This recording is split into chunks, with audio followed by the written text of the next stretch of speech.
A procrastinação é uma força natural do cérebro humano? É. Na natureza, se você reparar, todas as frentes, tudo que existe ao nosso redor, existe com o objetivo de preservação de energia. Se você olhar um rio, por que o rio não sobe? Porque ele não gasta energia, e obviamente o rio ele não sobe, ele desce, né? Porque descer é um uso muito mais eficiente da energia, ele nem consegue subir. Agora pensa mesmo no caso de um rio que está descendo da montanha. Geralmente um rio novo é um rio que forma aqui uma poça, de repente forma um laguinho, de repente o lago começa a escorrer para cá, escorrer para lá. Com o tempo, o que acontece? Essas curvas do próprio rio, elas começam a não ser tão curvas assim. Se você olhar ao longo de anos, de séculos, o que os rios mais antigos costumam fazer? Eles costumam se tornar cada vez mais lineares. Ou seja, existe a erosão das curvas, com o escorrer da água, né? A erosão vai acontecendo e o rio vai ficando mais linear. O que acontece nas montanhas, falei que o rio desce a montanha é a mesma coisa, montanhas novas são mais pontiagudas. Conforme o tempo vai passando, o vento vai batendo e promove a erosão. E por que isso acontece? Porque o vento batendo tira energia, né? Vento, inclusive, é uma fonte de energia. Então, conforme o vento vai batendo, ele vai tirando a energia daquilo que está. Então, obviamente, isso gasta energia e por gastar energia, ao longo do tempo, a natureza vai equacionando. E, obviamente, não faz sentido gastar energia, visto que é o ativo mais valioso para a própria natureza. É a energia que regula a vida. Sem a energia, a gente não tem vida. Tanto que, se você pega uma pessoa que acabou de falecer, tá tudo lá. Ela só não tem mais energia. Brotou. Aliás, sumiu, acabou a energia e ela simplesmente não consegue mais fazer nada, afinal ela nem está mais lá. A gente é a nossa energia, então a gente precisa aprender a gerenciar a nossa energia. Um procrastinador sabe gerenciar a sua própria energia? Será mesmo? Acho que não tão assim, né? Porque se ele soubesse, ele não estaria procrastinando. Será que então existe a procrastinação boa, André? Mas poxa, eu gosto de procrastinar. Eu preciso descansar, cara. Essa história de produzir o tempo inteiro não faz o menor sentido. Não faz mesmo. E o que tem a ver descansar com procrastinação? Não tem absolutamente nada. Tem gente que associa procrastinação com descanso e não tem absolutamente nada a ver. Se fosse a mesma coisa, para que existiriam então duas palavras? Não faz sentido. Descansar é o ato deliberado de você resgatar a sua energia, recuperar a sua energia. Então, o sono, ele descansa total, porque depois de você dormir, você acorda rejuvenescido, você acorda com mais energia para você se jogar para o mundo, porque ele aguenta. Isso é descansar, é recuperar a sua energia. O que é a procrastinação? É descansar? Não tem absolutamente nada a ver. A procrastinação é o ato, às vezes deliberado, mas a maior parte das vezes inconsciente, de a pessoa saber que ela tem que fazer e deixar para depois. Ou seja, é algo que está nos meus maiores interesses fazer ou nas minhas obrigações de fazer e eu não faço. Isso acumula culpa, isso acumula problemas futuros, isso acumula na hora que a pessoa está fazendo, ela até sente uma certa satisfação, né? Porque ela buscou um prazer de curto prazo e já você vai entender o impacto disso. Mas a longo prazo é doloroso demais você olhar para trás e falar, cara, o que eu fiz na minha vida? Não fiz absolutamente nada. Então, a procrastinação, em última instância, é algo que só traz lados negativos, não tem a ver com descanso. Inclusive, essa dificuldade semântica de entendimento das palavras gera padrões, né? E gera, às vezes, o próprio mindset da pessoa é ajustado de acordo com a semântica, com o que ela diz. O que a gente diz tem peso. Então, quando a pessoa diz, eu precisava mesmo dessa procrastinada, não, você precisava de uma descansada. Descansar é bom, faz bem. Dormir, então, nem se fale, para todas as funções do seu cérebro. Agora, essa discussão semântica, ela é importante, porque muita gente, inclusive, associa preguiça à procrastinação, né? E descanso à procrastinação. Tudo as pessoas associam, às vezes, à procrastinação. E preguiça também não é procrastinação. Preguiça pode levar à procrastinação, é verdade, mas existem inúmeras outras coisas que podem também levar à procrastinação. A preguiça é nada mais do que o cansaço que vem antes, né? Geralmente, quando você vai na academia, você cansa, né? Quando você faz uma corrida, você cansa, né? A preguiça é quando a pessoa cansa antes de fazer, né? Simplesmente eu cansei, não vou fazer. Não, deixa, depois eu faço. Como se ela precisasse descansar. E o próprio, olha só como a semântica determina o mindset e determina o indivíduo. Quando eu converso com uma pessoa, pelas palavras que ela usa, eu já sei o nível de performance e, obviamente, o nível de resultado e o nível de experiência e de satisfação de vida que uma pessoa tem. Porque os padrões cerebrais determinam a pessoa e você cria os seus padrões e os seus padrões criam você. Olha só, o próprio descanso. As pessoas não entendem muito bem o que é descanso. Aí você vai falar, como assim, André? Todo mundo sabe o que é descansar? É mesmo.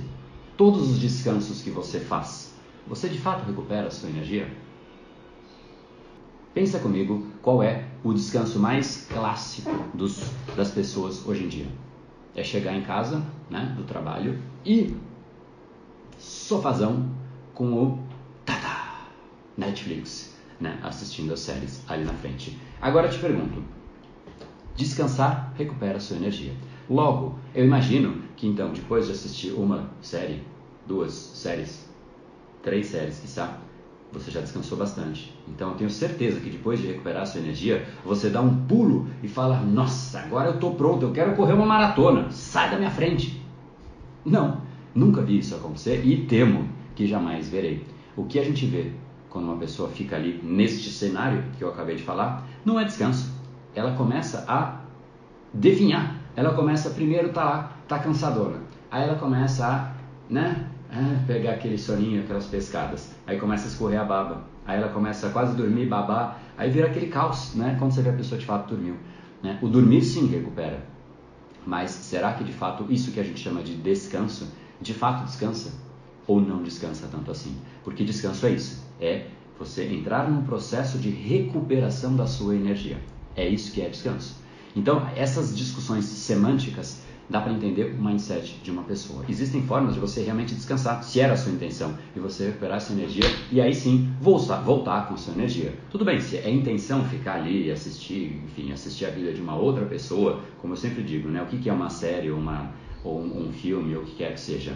Tudo bem a gente assistir, o que não dá é pra gente associar felicidade a isso, né? É o meu melhor momento do dia. Só que o que é uma série em última instância? Eu sempre trago isso porque é o que é, né? E eu fiz já consultoria para empresas assim, né? Então, de onde surge uma série? É uma pesquisa de mercado para entender como está a audiência, situação, momento, se acontece uma pandemia, alguma coisa delicada, se a sociedade está no momento X, Y, Z, enfim. Pego o contexto da sociedade e aquele sentimento mais latente, aquilo que mais talvez incomode a sociedade. Aí entra lá, em cima dessa pesquisa de mercado, se contrata, obviamente quem contratou isso foi a equipe de marketing, e essa equipe de marketing fala, precisamos de uma série que traga um pouco desse sentimento, que traga um pouco disso, que traga esse tipo de desejo, que traga esse tipo de frustração, que traga essa conexão com essa raiva que as pessoas estão sentindo, que traga essa esperança que as pessoas tanto querem, enfim. E aí a série faz isso. Isso é um briefing, chamado briefing. A equipe de marketing dá esse briefing. Para quê?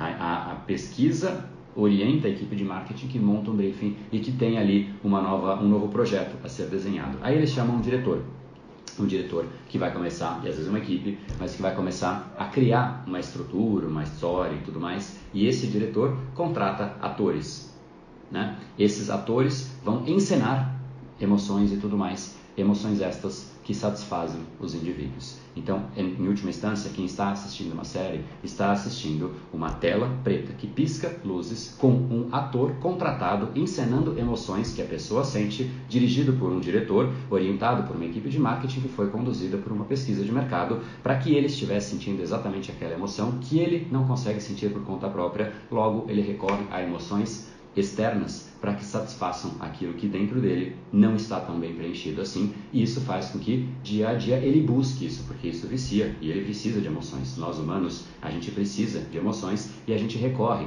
a fontes de busca de emoção. Só que será que essa fonte de busca precisa ser externa? Não seria talvez mais satisfatório você sentir emoção de falar, cara, venci, cara, lancei um projeto, cara, consegui vender uma coisa nova, consegui fazer uma parceria, consegui um novo relacionamento, acabei de voltar de viagem, estou vivendo, estou sentindo emoção, aqui comigo, e não emoção na série, e não emoção em outro lugar. Tem problema delegar emoções? Não, mas tem problema delegar todas as emoções, delegar a vida e viver tudo que é ruim no dia a dia e a parte boa ser delegada, ser de um terceiro, isso eu acho que tem. Mas isso é o meu entendimento, isso é o que eu não faço. E a escolha do que cada um faz é muito individual. Não sou eu que vou dizer, não, você tem que sentir a sua emoção aqui. Quem sou eu? Eu simplesmente trago luz, né? Faço com que você enxergue o que você talvez esteja fazendo, alinhado ao que você quer, ou talvez nem tanto assim, né? De forma inconsciente, simplesmente satisfazendo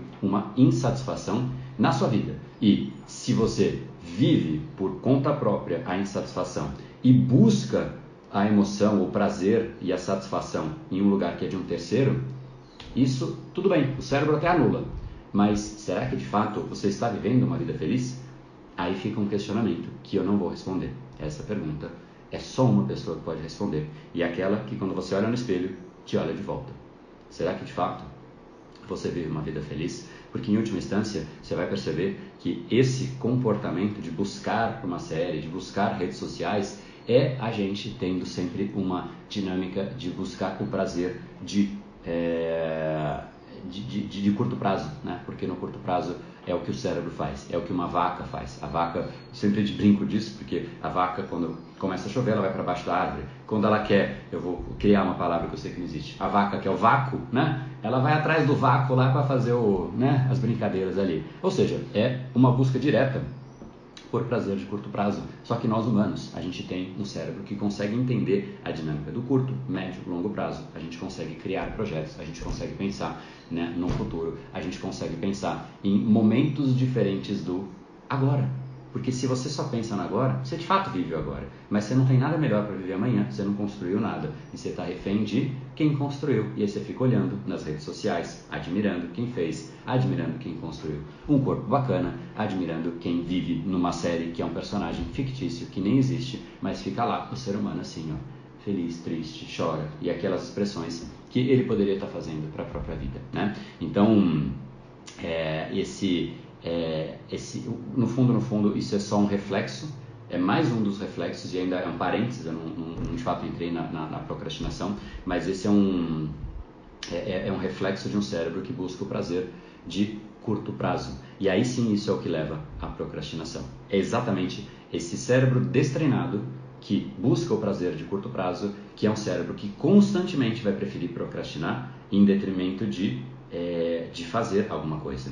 E é muito louco isso, porque esse padrão que leva à procrastinação, mas que leva a outras coisas também, é o padrão que pega qualquer pessoa e simplesmente faz assim, ó. Existe uma pessoa aqui, ó, some. Ela inexiste. Uma pessoa, qualquer que seja, no momento em que o cérebro dela tem uma preferência por prazer de curto prazo e em detrimento do longo prazo, ela some do mundo. E qualquer que seja a pessoa, você pega a pessoa mais grandiosa que você conhece, a história mais grandiosa, a empresa mais grandiosa, ou a invenção mais grandiosa, né? Você pode pegar Steve Jobs, que criou o iPhone, que foi absolutamente disruptivo no momento em que foi lançado, 2001, se eu não me engano.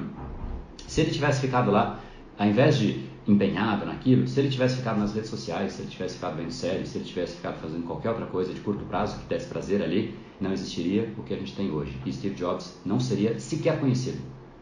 Morreu, acabou, né? Tudo bem, ele de fato morreu, mas não seria conhecido. Pega aí, vamos lá, Jeff Bezos, que criou a Amazon. Mesma coisa, se ele tivesse essa visão de prazer de curto prazo, se o cérebro dele fosse treinado para isso, ele não existiria. Ah não, tudo bem, ele ia existir na casa dele, fechadinho, lá assistindo televisão. Lá ele ia existir, mas não para o mundo. A gente ia perder, a humanidade teria perdido, Steve Jobs teria perdido, Elon Musk teria perdido, Jeff Bezos teria perdido qualquer outra pessoa. Vamos pegar brasileiros, né? O Abílio Diniz, uma pessoa que eu admiro demais pelo nível de o cara tem 80 e quase 90 anos lá e mandando ver, fazendo esporte com vitalidade, energia, fez um monte de coisa. Tem um monte de coisa questionável no meio, óbvio, todo mundo tem, né? Mas, cara, impressionante. Há que se admirar o que é admirável, né? E isso é admirável. Pega aí Silvio Santos, mesma coisa. Qualquer um, cara, literalmente qualquer um, pega um indivíduo, se o cérebro dele fosse condicionado e direcionado a mais busca por prazer no curto prazo, a pessoa some. E a pergunta que eu deixo aqui é: será que você não é uma pessoa que poderia ser muito mais para o mundo, que poderia ser muito mais para a sua família, que poderia ser muito mais para você, para a empresa que você trabalha, para a sua própria empresa, para o mundo mesmo? e não é, porque você não condicionou o seu cérebro do jeito certo? Eu acho que é bem possível, né? Não sei se é real, mas aí você que chega a essa conclusão. Se você é imediato, no instante em que a pessoa, pega lá, né, Jeff Bezos, no instante que ele começa a trazer mais prazer para o curto prazo, acabou, né? E ele parece estar indo um pouco para isso. Não vai acabar o Jeff Bezos porque ele criou já algo, mas ele parece que ele vai querer meio que começar a se aposentar. Tem vários relatos, nuances que indicam isso. Ou seja, ele está querendo trazer prazer mais para o curto prazo. Só que agora ele já construiu, né? E agora ele tem uma bagagem lá. Mas ele vai começar a sumir, se isso de fato acontecer. No instante, a pessoa deixa de ser falada, a pessoa deixa de ser vista. E todo mundo que vive de fato de acordo com o curto prazo são os telespectadores daqueles que estão com o cérebro condicionado para de fato, né, conseguir alocar a energia para aquilo que de fato faz sentido, ou seja, uma reprogramação de fato do nosso próprio cérebro. E eu queria trazer, só para trazer uma dimensão, deixa eu ver se eu estou com espaço aqui, com certeza eu tenho num documento aqui, e eu quero só fazer uma busca, Rate Setter, aqui é um documento gigantesco. Eu queria quantificar um pouquinho, estou abrindo aqui o documento, eu queria quantificar um pouco do que significa, quanto de procrastinação, quanto dói, quanto pesa, o que significa de fato em termos quantitativos, né, a procrastinação, tá? Deixa eu ver se eu acho aqui, ó.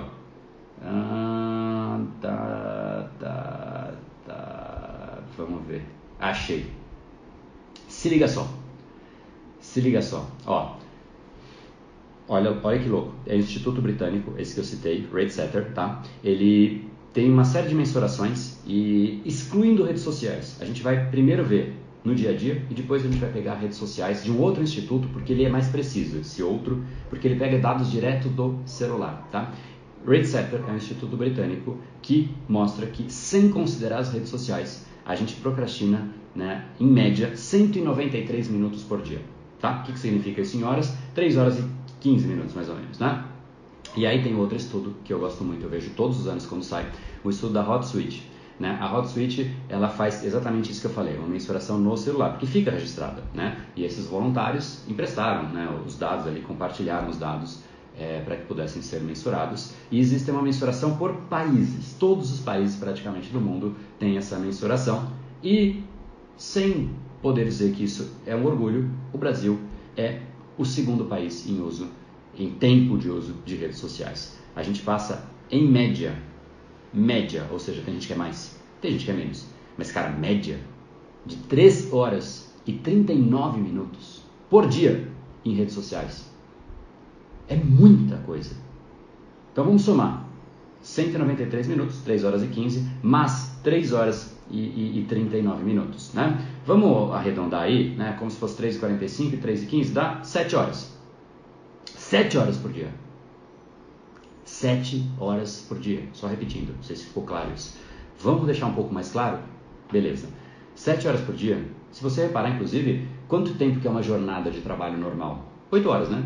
Então, basicamente, você poderia trabalhar 2 vezes mais, se você não, né? Se você escolhesse alocar o seu tempo para trabalhar mais, né? Mas não precisa ser isso, pode ser para outra coisa. Mas são 7 horas, em última instância, indo para o lixo a cada dia, tá? Vamos colocar isso em tempo. Isso, somado, dá 3 meses e meio a cada ano. 3 meses e meio de vida a cada ano, né? Isso, na verdade, deixa eu ver se eu pego deixa eu ver se aqui funciona a calculadora nesse outro celular aqui. Ó, vamos lá, são 3 horas e 15, são 7 horas, né? Vamos começar aqui, ó, 7 horas vezes 365, vai. Então, no ano, são 2.555 horas, tá? 2.555 horas dividido por 24 horas, né, para saber quantos dias, seriam 106 dias, que são esses 3 meses e meio que eu falei. 106 dias inteiros indo para o lixo. Vamos pensar, vamos voltar agora para 2.555 e não dividir por dias inteiros, dividir por dia de trabalho mesmo. Porque quanto tempo de trabalho, em média, a gente faz? Vamos colocar 8 horas, tá? Só para ter um número. Pode ser um pouco mais, um pouco menos. Mas se você fosse pensar em tempos de trabalho, tá? Então, 2.555 dividido por 8 horas, certo? Para ver quantos dias úteis você teria. Você teria 319 dias úteis. É tipo um ano a cada ano. Aí tem gente que fala, André, mas eu não consigo tirar férias. Eu não tenho tempo para as coisas. É óbvio que você não tem tempo. Como é que vai ter tempo? E tudo isso aqui que eu falei não contempla o tempo que as pessoas acham que elas estão produzindo, mas elas estão distraídas, sem foco, sem energia. Não ter gestão dos seus próprios padrões cerebrais é uma diminuição da vida, de uma magnitude, de uma monta, que se isso não te incomoda, eu sinceramente não sei o que mais pode te incomodar, porque tempo é vida. É só para você ter uma ideia, antes da gente entrar mais na procrastinação propriamente dito, o que é o impacto disso. A gente está falando de 319 dias de trabalho. Quanto a mais você não poderia gerar de renda adicional? Quanto a mais, se você alocar isso em corpo, onde que não estaria o teu corpo? Eu não consigo viajar. Acabei de voltar de Paris, passei lá 15 dias. Dá tempo. E dá tempo de viajar e ainda fazer coisa no meio da viagem. Ainda dá tempo de fazer tanta coisa. Dá tempo de ter a empresa, dá tempo de fazer mestrado, dá tempo de acompanhar o mercado, dá tempo de ir na academia todos os dias, dá tempo. Não, mas eu não tenho tempo. E aí sabe o que é pior? É muito louco isso. O que eu mais ouço é assim, né? Quando abro as inscrições dos Brain Labs que a gente tem, dos treinamentos, não, André, agora eu tô sem tempo. Quando eu tiver tempo, aí eu faço. Só que cada vez a pessoa fica com menos tempo, porque o reclamão fica mais reclamão, o ansioso mais ansioso, o procrastinador mais procrastinador. A energia vai só caindo, né? Então, se liga só, né? Quanto de tempo a gente tem. E aí fica a pergunta, o que você não faria mais com isso aqui de dias úteis, né? Mas que sejam 130, né? Não lembro agora, acho que 120 dias corridos. Eu não consigo tirar um mês de férias. Pô, são 3 ali, né? Eu não consigo fazer as coisas. Bom, aqui tem muito, de novo, sem contar o tempo que as pessoas, ficam fazendo e não fazem. Então, em última instância, a procrastinação, ela é o maior eliminador de vida que eu conheço na história, né? Ela, de fato, tem gente que fala, a procrastinação, ela é gostosinha, né? Como que pode ser gostosinha? Porque para mim procrastinação é suicídio a conta-gotas. Dizer que a procrastinação ela é gostosinha, que ela é produtiva, que ela é ócio criativo e tudo mais, a gente pode falar a respeito disso, mas dizer que é algo que inconscientemente você quer fazer, aliás, conscientemente você quer fazer, mas o seu inconsciente não te deixa, é você sendo o seu maior inimigo e sendo isso um suicídio a conta-gotas.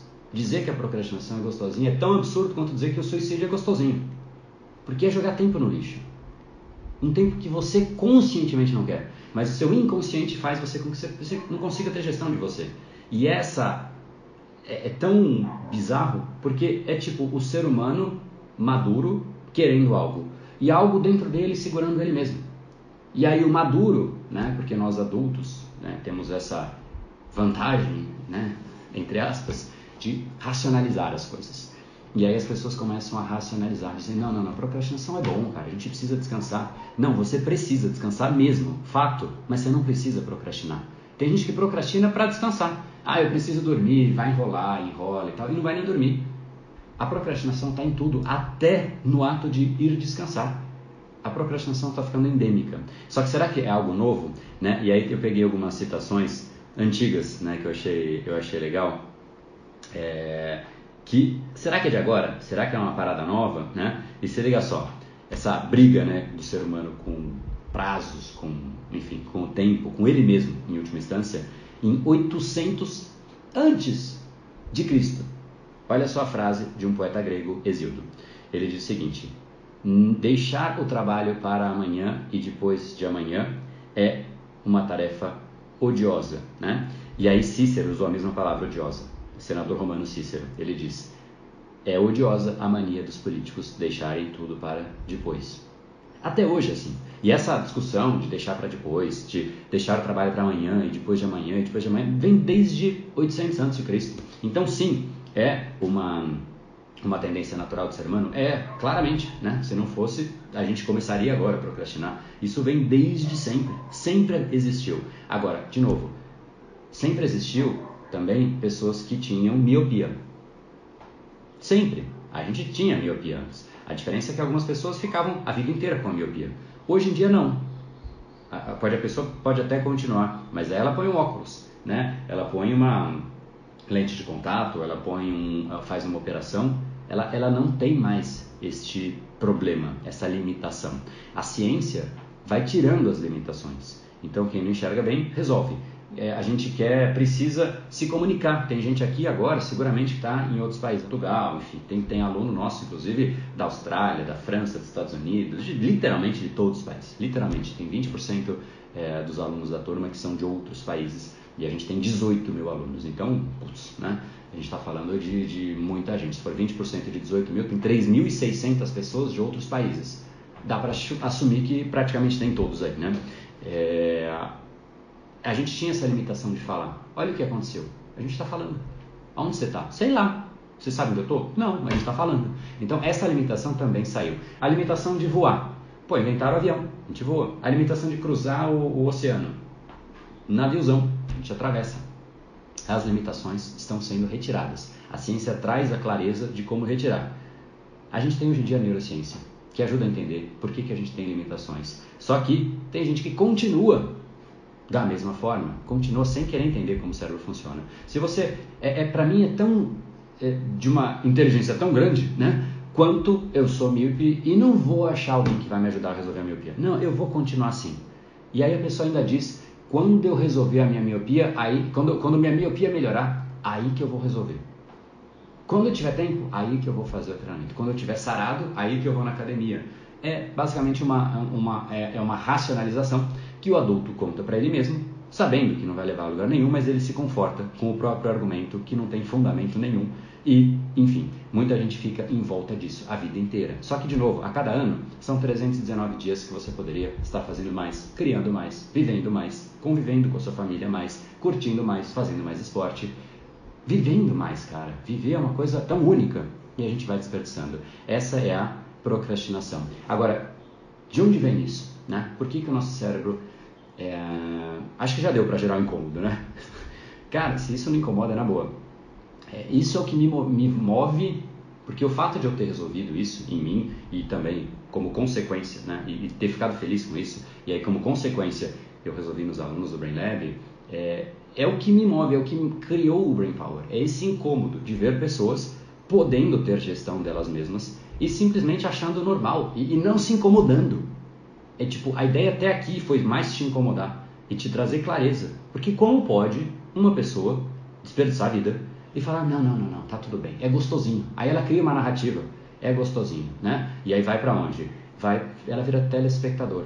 Aqueles que não procrastinam, aqueles que têm gestão dos próprios padrões, a galera do grupo do 1%, que é aquele, né, é o grupo que sabe o que fazer na hora que a manifestação acontece, na hora que surge a força do ar, da gravidade. O que você faz? O avião faz isso, ele sabe o que fazer, né? O piloto sabe o que fazer. Por quê? Porque ele treinou, ele aprendeu, né? Então, esse grupo que aprendeu a lidar com a própria pessoa, está aí criando.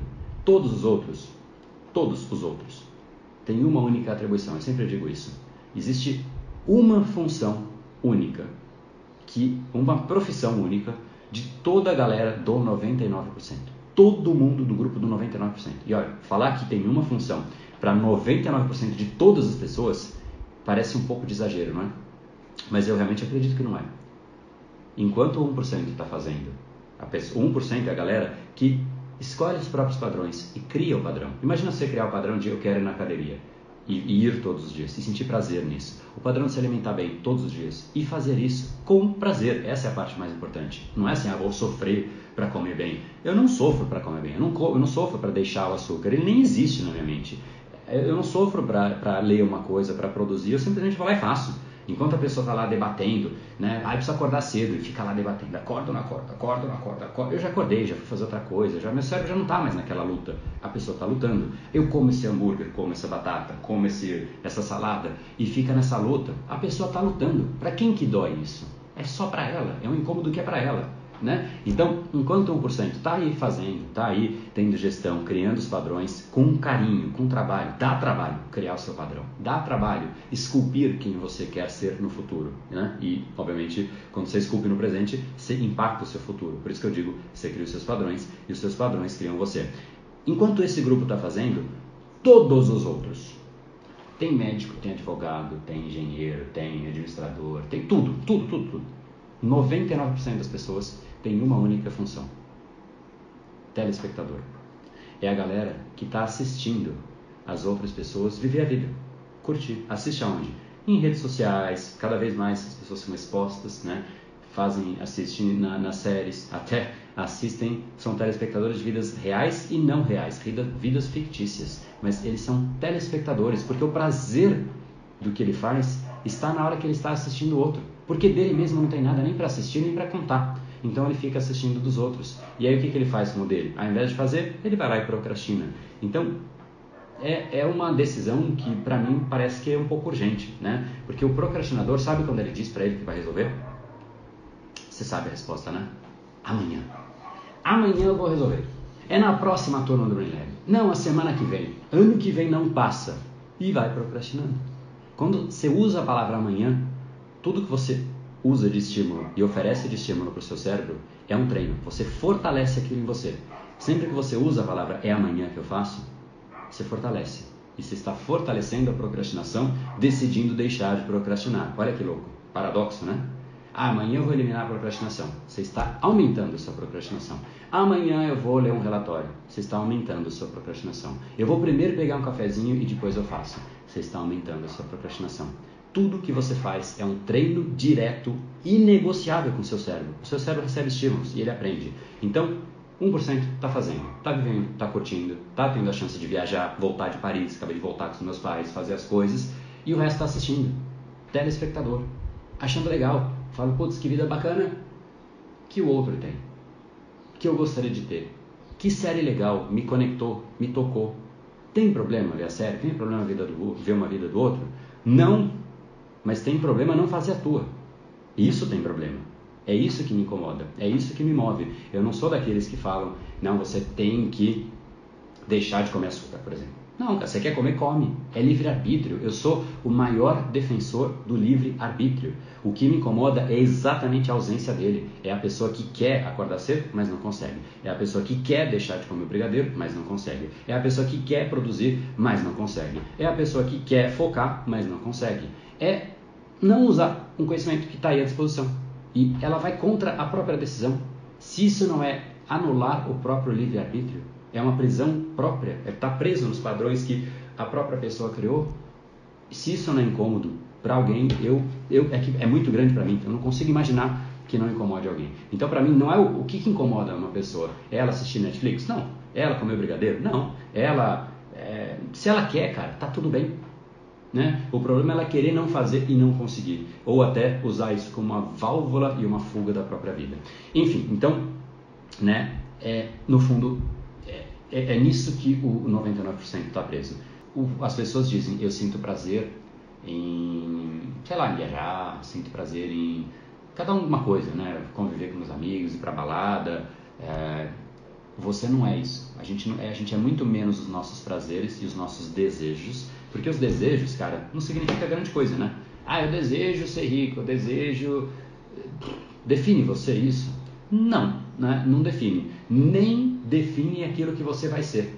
O que define o que você vai ser é a ação, né? É onde você aplica o desejo. Mas o grande ponto, e que não é muito óbvio isso que eu vou dizer, é que o que define o indivíduo é a dor que ele escolhe abraçar.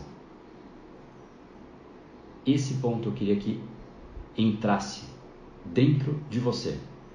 Você é a dor que você escolhe viver.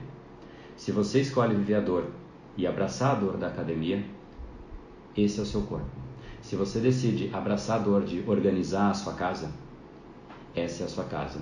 Se você decide viver a dor de dedicar o seu tempo e a sua paciência, mesmo quando a pessoa que você se relaciona não está tão paciente assim, esse é o seu relacionamento e você tem um relacionamento. Se você decide abraçar a dor de se dedicar ao trabalho, mesmo quando está difícil, mesmo quando você tem um chefe que não está legal, ou quando um companheiro faz algo que você não gostaria que fizesse, se você abraça a dor do trabalho, essa é a sua carreira. A dor que você decide abraçar define quem é você. Só que isso exige maturidade. E, em geral, a gente vai muito mais para o prazer de curto prazo do que para a dor de longo prazo. Desculpa, para a dor do curto prazo. A gente ignora a dor. Se gera dor, a gente quer fugir. A gente quer outra coisa. E a gente vai para qual coisa? Para o prazer. Para a rede social, para o Netflix. Inclusive, eu vejo muitas pessoas dizendo, não, André, mas Netflix é a única coisa que me faz esquecer os meus problemas. Como se os problemas se resolvessem sozinhos. Será que não era melhor parar um pouquinho e resolver? E depois usar como recompensa, que seja o Netflix, que seja a rede social, que seja o que for, mas não como uma fuga. A gente não é aquilo que confere prazer. A gente é a dor que a gente escolhe abraçar. E é louco isso. É uma coisa que geralmente a gente não ouve. Eu nunca ouvi alguém falar isso pra mim. Eu adoraria que alguém tivesse me dito isso quando eu tinha 15 anos. Eu sei que eu não ia entender. Porque a primeira vez que se ouve isso, a gente não entende. Mas você é, ipsis literis, a dor que você escolheu abraçar. A diferença que você é em relação a outras pessoas não é pelo que você sente prazer. É pela dor que você decidiu abraçar. Em geral, as pessoas do grupo do 99% não abraçam dor nenhuma. Porque quando a dor aparece, o cérebro vai para o prazer de curto prazo. Ah, começou a me incomodar. A pessoa refuga. Virou desafio. Vou para outra coisa. Por isso que tem um ímpeto inicial muito grande, muita iniciativa. Surgiu dor, começou a ficar difícil, pouca acabativa. A pessoa começa muita coisa, né, mas conclui mesmo, né? Não tem. Agora, essas luzes para mim, eu coloquei alguma iluminação aqui por causa de ontem, mas meu olho é sofrido com luz. e ele dá uma apanhada aqui, mas vamos lá, já ele volta aí, né? Então, a gente precisa parar um pouco de só pensar em buscar pequenos prazeres no curto prazo. Porque sim, é melhor, se ao invés de fazer um relatório, sei lá, pegar um café. É sim melhor você fazer o relatório amanhã, porque te dá trabalho, te dá incômodo. É melhor você fazer também depois de amanhã. Até que atrasou. Até que de repente você foi demitido. E aí é uma dor que você não escolheu.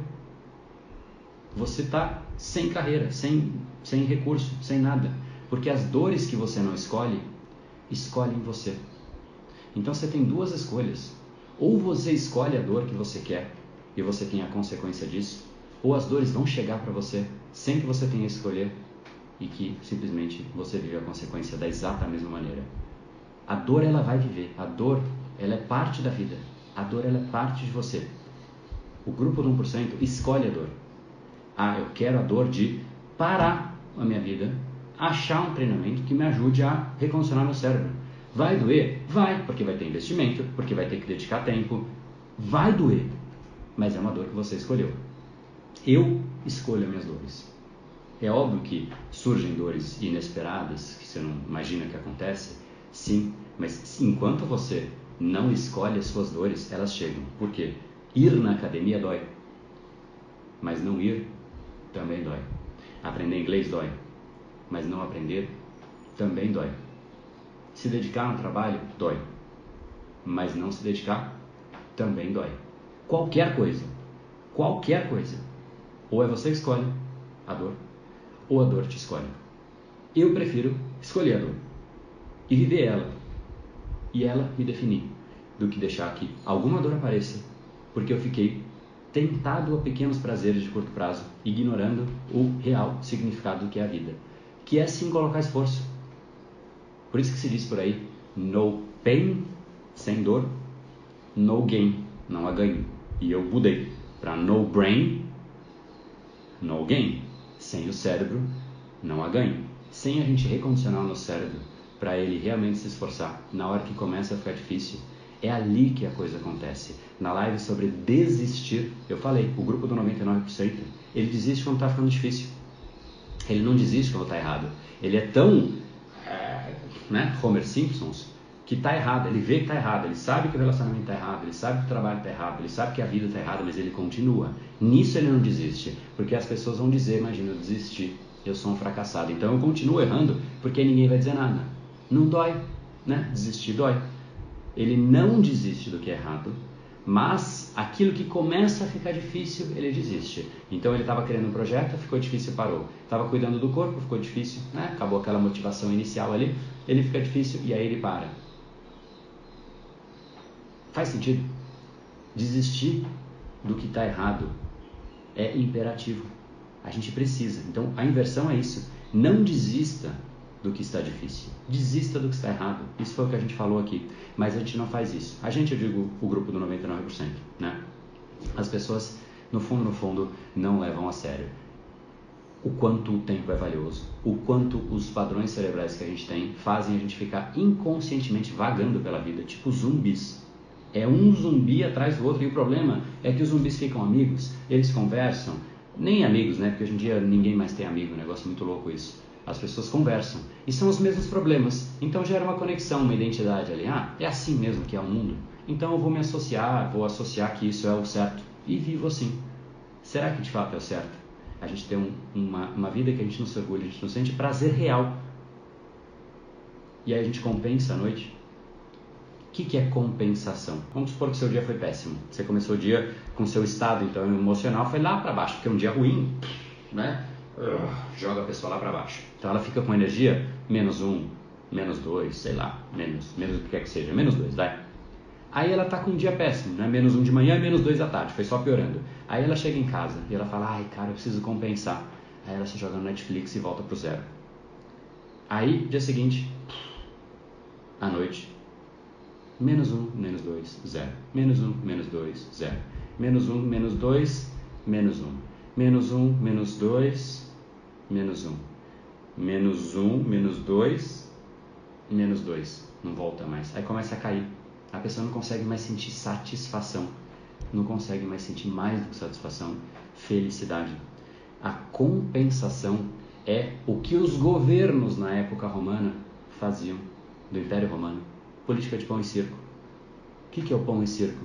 Dá comida, que gera conforto, e faz o camarada sentir algum tipo de diversão efêmera, de curto prazo, mas que faz ele ignorar os problemas que ele tem. E ele não se insurge contra o governo. Hoje em dia a gente faz isso com a gente mesmo. Tá uma porcaria a minha vida. Eu quero comer uma coisa gostosa porque eu mereço. Mereço um doce, mereço um brigadeiro, mereço um sorvete. Mereço. Eu faço pão e circo comigo mesmo. Esse é o pão. À noite eu vou fazer o circo.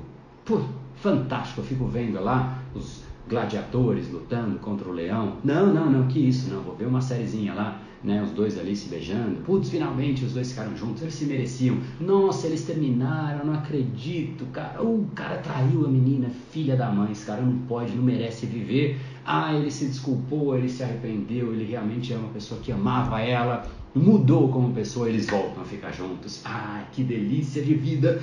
Fantástico que assim é a vida, cara. Isso que de fato é vida. É isso, pão e circo. É anedótico dizer isso, né? Dessa forma. É até bizarro, talvez. Mas não é um pouco disso que a gente vê por aí? Ou talvez não é muito disso? Quando alguém diz de uma forma caricata, fica anedótico. O problema é tornar a nossa vida uma anedota. E isso não faz o menor sentido. É a hora de você olhar e você avaliar. Porque se é o que você quer, cara, tá tudo bem. De novo, eu sou o maior defensor do livre-arbítrio. Eu quero que você escolha suas coisas. Que você escolha onde você quer chegar. Que você escolha os seus padrões cerebrais. Nessa série de lives, eu estou aqui trazendo o que acontece. É uma expansão de consciência. Porque se você quer dar o próximo passo e recondicionar o seu cérebro, eu vou trazer a sequência. Também ainda gratuito, tem o documentário Decodificando o Cérebro Humano. Só um parênteses, porque talvez você ainda não saiba.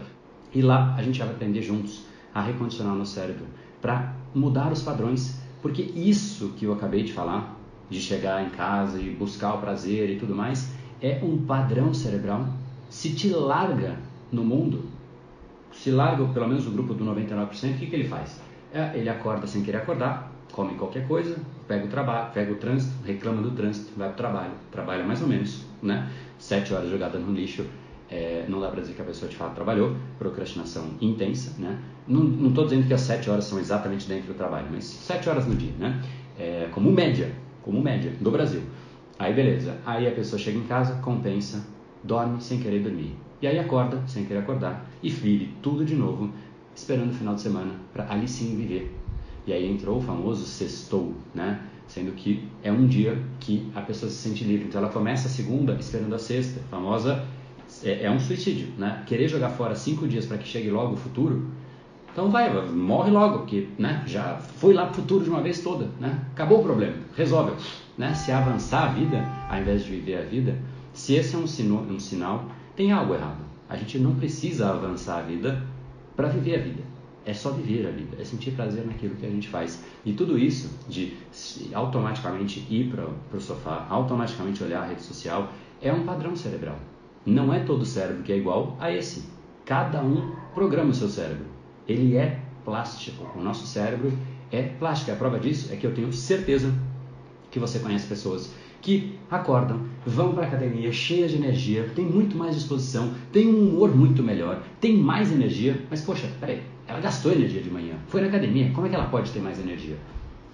Enfim, aí foi para a academia, trabalhou com muito mais energia, mais intensidade, come de forma mais saudável, sem sofrer, trabalha à tarde, vai para casa à noite, estuda, tá com a família, tá com os filhos, curte, dia seguinte tudo de novo. Tem gente que fica olhando, porque são os telespectadores, e tem gente que está fazendo isso. A escolha de qual grupo você vai ficar é igual àquela escolha do míope, porque se você tem um problema de miopia, você pode escolher viver com ele, eu ia falar, e ficar assistindo os que não tem, né? Mas aí o míope não vai enxergar muito bem. Mas enfim, e ficar convivendo com aqueles que, né, não tem a miopia, ou, cara, vou aqui, pego um óculos e resolvo, põe uma lente e resolvo, e tá tudo bem. Eu quero alguém que me ajude com o método. Essas pessoas são as que eu quero ajudar. É para isso que o Brain Power existe, né? É um recondicionamento dos padrões cerebrais. Se ficar no sofá assistindo Netflix dá mais prazer do que lavar a louça, o que automaticamente um cérebro destreinado vai fazer? Netflixão, né, mano? Tá louco? Que louça o que, rapaz? Tá louco, mano. Deixa a louça lá, velho. Depois a gente vê. É isso. Aí fez isso um dia. Aí fez isso outro. Aí fez isso outro. Outro. Quanto de louça tem lá? Você tá louco, já tem louça até o teto, né? Aí o cara vai ter que comer, ele tem que comer assim mesmo, na mão, porque não tem mais prato, não tem mais talher. Aí dói. Repara que externamente houve uma inversão de dor. Começou a doer. Porra, não dá, né? Que coisa, tá chato, isso tá incômodo. Dói agora ver esse monte de louça. A dor aumentou aqui, mudou a equação. Então começou a doer mais não lavar a louça do que lavar. Então neste instante o figura de 99% vai lá e lava a louça. Quem escolheu isso? Não foi ele. Foi um cérebro treinado? Nada. Foi a dor ali que cresceu. Então é uma pessoa que quando tem prazo faz. Quando a louça acumula, limpa. Quando tem uma declaração de imposto e está no último dia, mentira, porque isso todo mundo é assim, né? Ninguém quer pagar imposto, esse negócio é, enfim, né? É quando o externo gera a ação da pessoa e ela fica reagindo igualzinho, com nada mais e nada menos do que uma vaca. A vaca, choveu, vai para baixo da árvore, quer brincar com, de novo, o vácuo, né? Ela vai atrás dele. Ela faz o que dá vontade naquela hora. Alguém assustou a vaca, ela sai correndo. Qualquer coisa, ela só reage. Uma cobra pisou, vai tomar uma mordida. Muito humano é assim. Reage a estímulos externos. Quanto de autogestão tem uma pessoa assim? Não é que beira zero, é que é zero. Se você é movido por pressão externa, você não vai ter gestão. E aquele que não consegue escolher o que passa na própria boca, escolher o que come, escolher a hora que acorda, escolher o que faz, não vai chegar em lugar nenhum. Mas não tem como chegar. Porque, cara, se acordar dá trabalho, criar um projeto dá muito mais. Criar um corpo bacana, dá muito mais. Te garanto, dá muito mais qualquer outra coisa. Se nem o básico a pessoa faz, é um sinal endêmico de ponto crítico que a pessoa está jogando fora o tempo dela, está jogando energia, está jogando a esperança de vida, está jogando a esperança das pessoas ao redor, que ela poderia ser uma pessoa diferente, prover a família, né? Está jogando fora, tipo, tudo. Por quê? Só por não saber como resolver isso, por não entender o cérebro, por não entender como recondicionar. E esse é o processo. Então, como se elimina a procrastinação? Em última instância, a procrastinação, ela precisa desse recondicionamento do mecanismo de recompensa do nosso cérebro. É exatamente o que acontece em 3 meses do Brain Lab, né? Pô, recondicionar a vida inteira de uma pessoa em 3 meses parece forte, e é, né? E é exatamente o que acontece. Esse é o que a gente tem que fazer. Mas antes disso, a gente tem que entender o que tem por trás da procrastinação. E eu até fiz uma listinha aqui, porque assim, eu vou achar a lista aqui, mas a procrastinação ela é uma consequência, ela não é a causa. E aí, se você quer resolver, você tem que agir na consequência. É a história que eu falei ontem, você pode estar com dor de cabeça todos os dias, mas se isso está acontecendo, provavelmente isso não é uma causa. Pode ser consequência de muita coisa, pode ser doenças gravíssimas, pode ser simplesmente falta de sono, que nem é tão simples assim, porque o sono é absolutamente essencial. Pode ser uma série de coisas, mas que não é a causa, não é. Isso é um fato, né? A gente tem que achar as causas das coisas. Deixa eu ver se eu acho aqui, ó, alguns motivos, enquanto vai carregando, mas vou falar alguns aqui, ó, de partida. Se você não tem clareza do que tem que fazer, você procrastina? Claro sim, né? Então, se é uma pessoa que não tem clareza de propósito, não sabe o que você tem... E, ó, talvez você pegue a lista e gabarite, tá?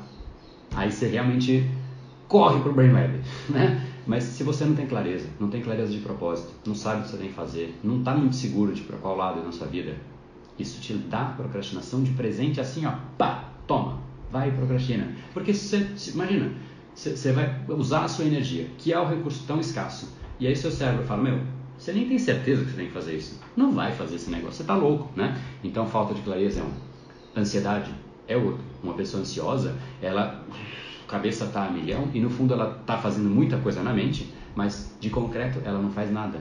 Então, qualquer estado emocional alterado aumenta drasticamente a procrastinação.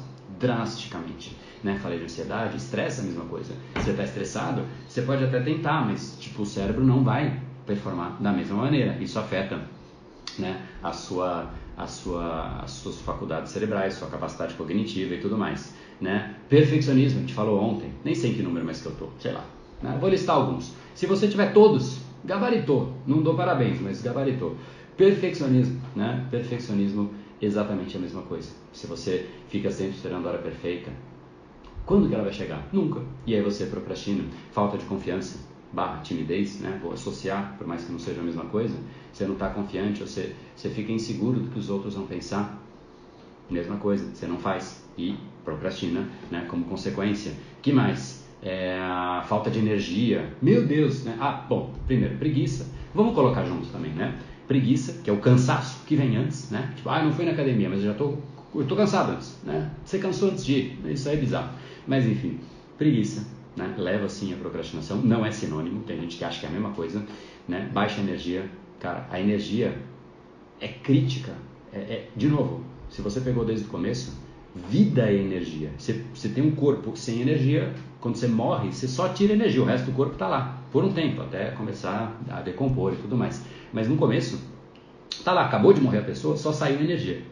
Tá lá tudo igualzinho, intacto, né? E esse é um dos grandes mistérios, inclusive, não vou dizer do universo, enfim, do universo, não deixa de ser, né? Enfim, agora, energia, aonde que se perde a energia? Repara que tem gente que faz muito mais que você e tem mais energia. E ainda às vezes dormindo menos, descansando menos, porque tem gente que dorme pra caramba e ainda assim não consegue recuperar energia.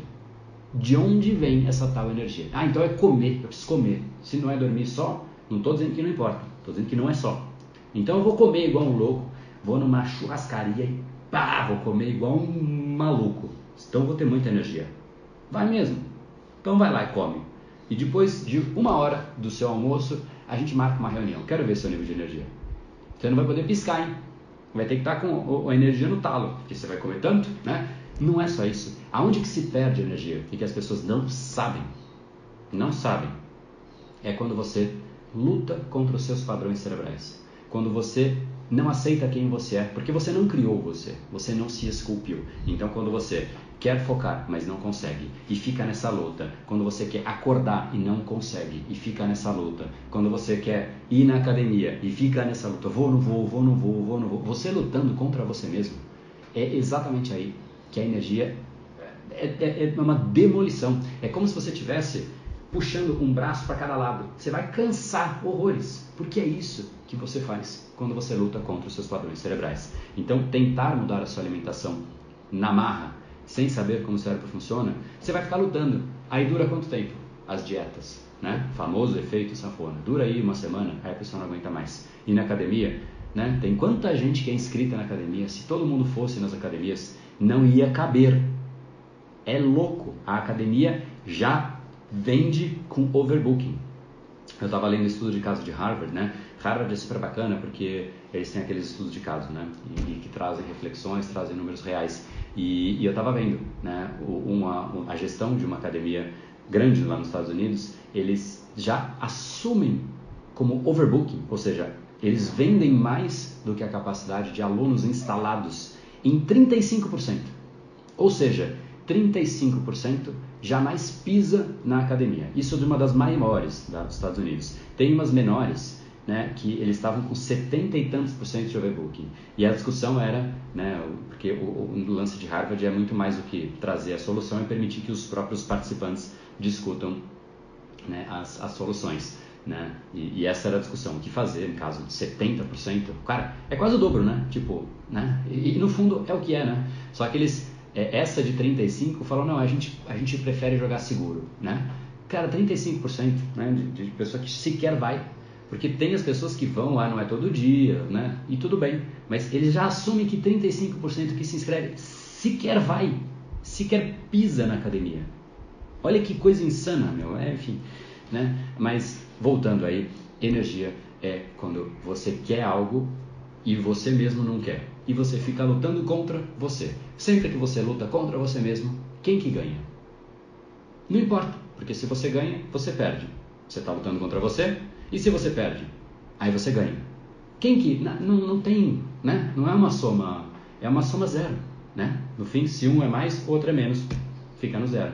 Então a gente não pode lutar contra a gente tem que lutar contra os nossos padrões, né? E dia a dia ir recondicionando. Enfim, então vou continuar. Falei de um monte de coisa já. Medo é mais um, né? Tá ligado à confiança. Distração, mais um. Que mais? A autossabotagem, claramente, mas é um pouco do que permeia tudo.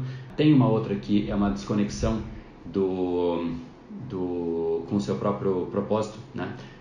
Com aquilo que você faz, quando você sente que o que você faz não tem significado, não tem sentido, né? Enfim, isso é o que leva, são causas de procrastinação. Então, como resolver a procrastinação? Existe uma tarefa que você faz por terem inúmeras possibilidades de causa. O que realmente precisa acontecer é você voltar para trás, entender como o cérebro funciona.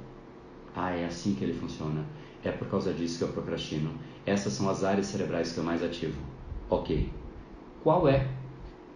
Quem é essa pessoa? Quais são os meus valores? Para onde eu quero ir? Qual é o meu propósito? Recondicionar prazer, mecanismo de recompensa do cérebro, de curto prazo versus longo prazo, que é o mais importante. Só que sem toda essa parte prévia, não dá. Não existe essa possibilidade. Então a gente precisa aprender a recondicionar o mecanismo. Depois a gente tem que aprender a blindar o nosso cérebro para que ele não volte, né? Porque quando você blinda, aí você começa a fortalecer o padrão. Porque enquanto a gente fica só lutando contra o padrão, a gente aguenta por um tempo e volta para o padrão anterior. Se a gente aprender, que é o que a gente discute bastante no Brain Lab, como não voltar, cedo ou tarde a gente vai criando, fortalecendo, maturando um novo padrão. E aí você vai voltar para o padrão, só que você volta para o padrão novo. E isso que é lindo, né? Por exemplo, eu fui agora, estava nesses dias que eu comentei viajando, cara, eu volto, mas seco, maluco para ir para academia. Tanto que, né, se você viu nos stories, eu pisei no Brasil, foi uma viagem, olha que louco, foi uma viagem, a gente estava na sexta, né? Foi de sexta para sábado. Na sexta a gente estava em Nice.